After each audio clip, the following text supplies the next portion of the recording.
What's up guys, Steven here. Welcome back to another video, and today we're reviewing a Chinese e-bike. So this is the FIIDO D4S, and it's one of the most amazing e-bikes you can get, and also for a really good price.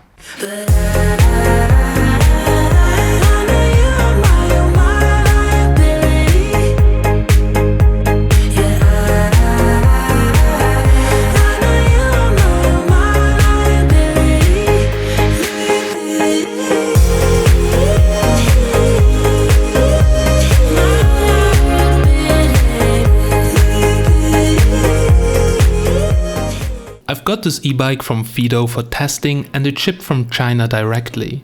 I was a bit worried about that, but it arrived in one piece. It was a huge box and there are a few things to assemble. It comes to 90% pre-assembled, but you have to put in the seat, the pedals, adjust the brakes and attach the rear reflector. This takes no longer than around 5 minutes and it's easy to do even without the manual. It also comes with Allen keys, a wrench and all the tools needed to assemble it. The 84-watt power supply is also included and charges the bike from 0 to 100% in roughly 6.5 hours. Everything was fine on my bike, I've just noticed that the charging port was loose. That's an easy fix for me, but it requires to open the battery chassis. The design and exteriors are great and appealing with the aluminum alloy frame, and the fork is made out of steel. FIIDO keeps it lightweight with roughly 18.5 kilograms. The handlebar hosts both brakes, gear shifters, power display, light and horn switch and the throttle. The seat and handlebar height can be adjusted and it even fits me with 1,92 m and 90 kilograms. So this foldable e-bike also works for tall and heavy guys. The seat is also quite comfortable, but maybe optical not the most appealing one. The only things I miss on the e-bike are a smartphone holder, a USB outlet and a removable battery, but more on that later. The bike also has a 52T large crankset, comfortable cushion, LED safety lights, KMS chain and 20-inch inflatable tires. I really like that it's foldable as it fits perfectly in my Tesla, but the folding mechanism feels a bit rough though, but at least it's very stable. The only thing that looks a bit weird are the cables as they are not hidden in the frame, but for the price I can deal with it. Last but not least, it also comes with a kickstand, but there is no locking mechanism in case you want to leave the bike somewhere, so you also need to buy an extra bike lock. The rear wheel includes the 250-watt high-efficiency brushless gear motor. It got 3 different riding modes for different road conditions. There is pedal mode, which is just human force, pedal assist and electric only. The cool thing is that you can use the pedal assist or simply crank the throttle, which overrides the pedal assist, and then you can use electric only. The maximum speed is 25 km an hour in normal mode, but it can be unlocked to around 36 km an hour depending on your weight, which is really crazy. I weigh around 90 kilograms and I easily reached over 30 km an hour. In order to do that, you just need to press both brakes, hold the throttle at maximum and turn the bike on. Then it is in speed mode, but keep in mind, in most of the countries, this speed is illegal. For power needs, the FIIDO D4S hosts a lithium-ion battery with 10.4 amp-hours of capacity.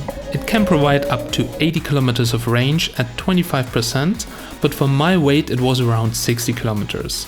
And if you use the moped mode or unlock the full speed, well, it's way less, but still very good for an electric bike. Talking about the brake system, traditional and cheap electric bikes commonly use drum brakes. The FIIDO D4S uses dual disc brakes, front and rear. They are mechanical brakes, but they feel robust and work great out of the box with a few adjustments. The only super weird thing is that the brakes are switched. The left brake is for the back and the right is for the front, and that even made me crash the bike. But at least we can now include a crash test in the video, and to be honest, the bike is quite robust. Just the reflector broke off. So the brakes work great and really strong, but keep in mind they are switched and that can be dangerous. And also the brakes can be adjusted like any mechanical brake on a normal bike. Regarding the gearbox, it comes with a 6-gear Shimano cassette and the gears can be shifted on the handlebar. So far I have to say the gear transmission ratio is good.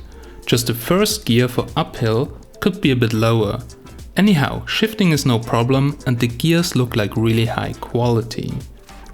You can turn on the bike by just pressing the power button, and then there's another button to switch the modes. It shows the speed, the current or total kilometer count and the mode you're in. So all you need. Also the light in the front can be turned on by pressing the button on the handlebar, and there's an electric honk that is also illegal in some countries. And to be honest, it sounds really weird. So guys, we are now filming here the display, and let me quickly show you how it works. So it flickers right now because of the shutter, but in reality it doesn't flicker. So here you can see your kilometers per hour. You can see here the modes, so mode 1, mode 2, mode 3, so 25%, 50% and so on. Here you can see your battery status, and yeah, that's pretty much it. So to turn it on, you longer press the power button, and if you want to tune it, I'll quickly show you how to do this. So guys, quick overview over the controls. What I really like about the bike is that you have this throttle right over here, just like on a motorbike. So you don't really need to use the pedals, but yeah, you should in order to save battery, but it's really cool. It feels like an e-scooter. Now right over here we can shift, so up, down, works really nice. We have here the brakes. Brakes are adjustable, as you can see, and to be honest they feel pretty good, so I had to adjust them just a little bit. Here the display, as I've shown you before. Here the button for the light and to honk, which is kind of funny because it sounds weird. And here we have the rear brake. It's a bit weird because the rear brake here is on the left, so on all my other bikes it's on the right, so it's a little bit confusing, but anyway, that's how it is. The grips, well, they are okay. They are made out of rubber. You can turn them here a little bit, as you can see. They feel pretty good, to be honest. Need to turn that one as well. And yeah, that are the controls of the e-bike. But what I really miss is an electric light for the back, because that would have been amazing, as it is required by the law in Austria. Now I need to buy a battery powered one, which is a bit stupid on an e-bike. But guys, how does it drive?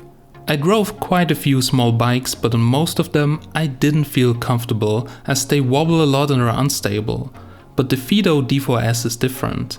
Holding the balance even at low speeds because of the high handlebar and seat is no problem. Also, I felt really comfortable at high speeds and nothing was shaky. There is no suspension on the bike, which makes driving on bumpy roads, off-road or other grounds a bit uncomfortable. But for the street, it is amazing. The pedal assist feels a bit rough as well, as it kicks in at around 5 km an hour and it's pretty strong. But I didn't expect anything else in this price range. However, with the throttle, you can dose the power quite well. Its acceleration is fantastic and the unlocked top speed feels really crazy. Now luckily the brakes are working really good. So overall, driving the bike is really chilled, as long as you stay on the road and also use the throttle. I was a bit worried about curves with the small wheels, but due to the high seat, it's no problem to also take some tight corners. Overall, it's really fun to drive. Alright guys, so we're now here at the end of this review of the FIIDO D4S e-bike. To be honest, price to performance ratio is just awesome. For 600 bucks you're really getting a great e-bike. Now if you're interested, I'll leave you a link down below in the description, also with a discount code, so make sure to check it out and better be fast because they are sold out quickly. Alright guys, big thanks for watching. As always, I'm Steven from Tech Magnet and I'll catch you in the next one.